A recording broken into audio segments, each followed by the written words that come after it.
Hello and welcome to the Cryptocurrency News channel. We're going to talk about why Ethereum Maxies just insist on attacking Cardano and not Solana or BSC, even though they seem to be just as threatening.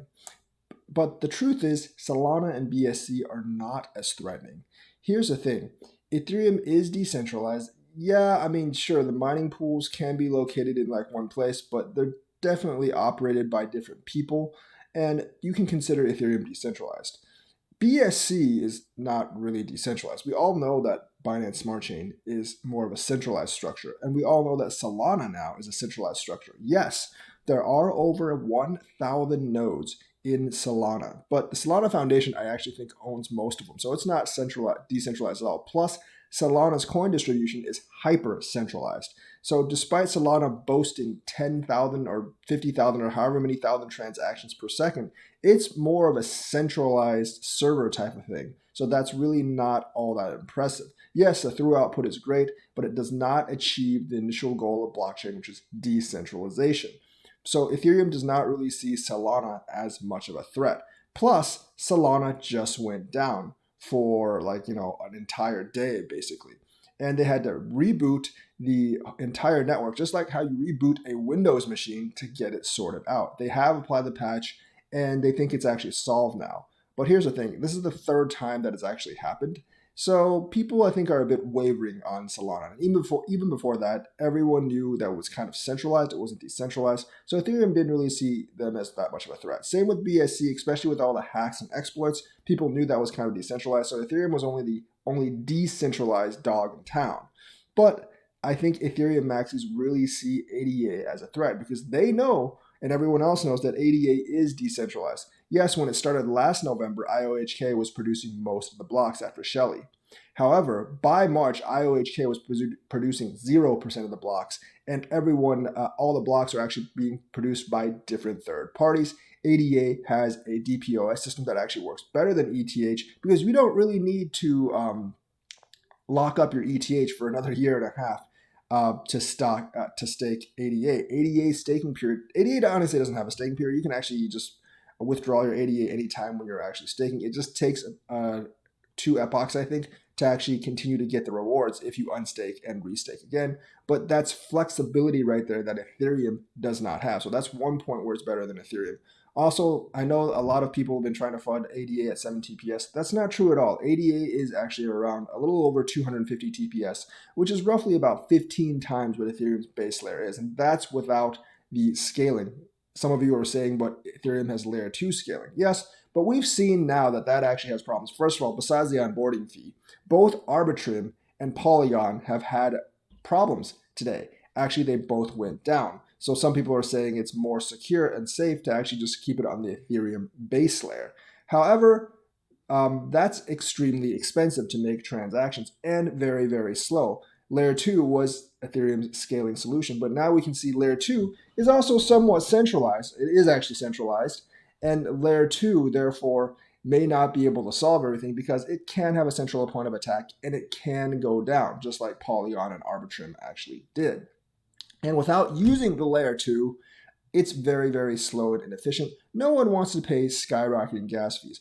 If an organization or a big company were to use Ethereum, they'd have problems with the gas fees because they don't make one transaction per day. They make many, many transactions per day. And ETH Maxies, even though they make the argument that, like big companies or people don't mind the transaction fees because they're transacting a lot of value, they know that argument's complete BS.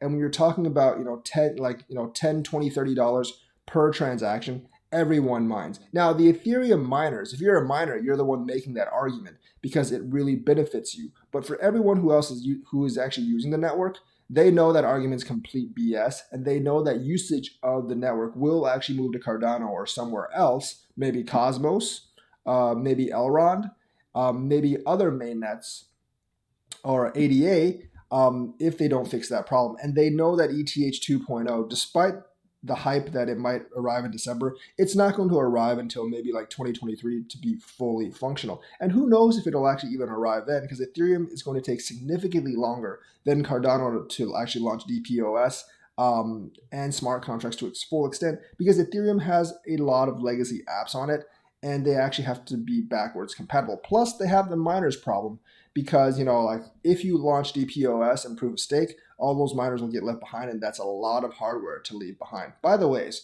when ETH actually does that, I think ETC will pump, at least temporarily. ETC is more or less garbage.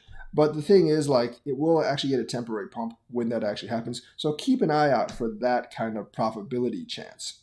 Either way, ETH is basically ETH Maxies attack ADA over Solana, over BSC, because they know that ADA can do anything now that ETH can do with smart contracts.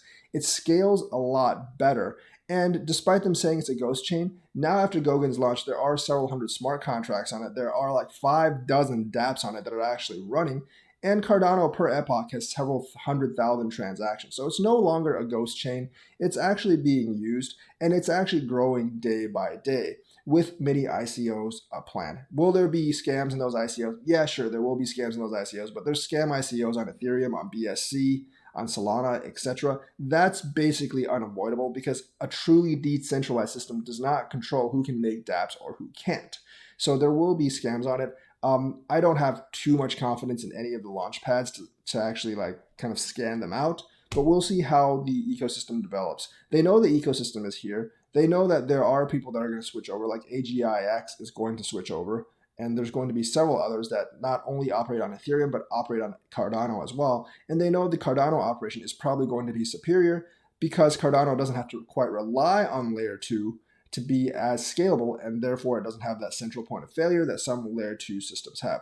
So in all, Ethereum Maxies attack Cardano because in the back of their head, they know Cardano can do everything that Ethereum can. They know it's the major threat. They know Cardano isn't centralized like BSC or Solana, and it is the biggest threat to Ethereum. Now, like market cap wise, Ethereum is obviously still way ahead, but they've actually seen Cardano like flip over 100x in price and 100x in market cap in the last year and a half. And they know that if Cardano keeps on growing on the trajectory, it will overtake Ethereum sooner or later.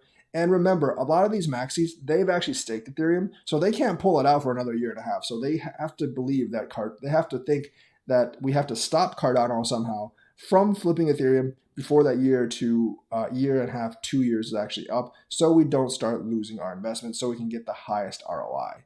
Because I don't think they see any other blockchain as much of a threat as Cardano. So that's my opinion. Let me know what you think. Like and subscribe and hit that bell notifications button. Thank you and have a nice day.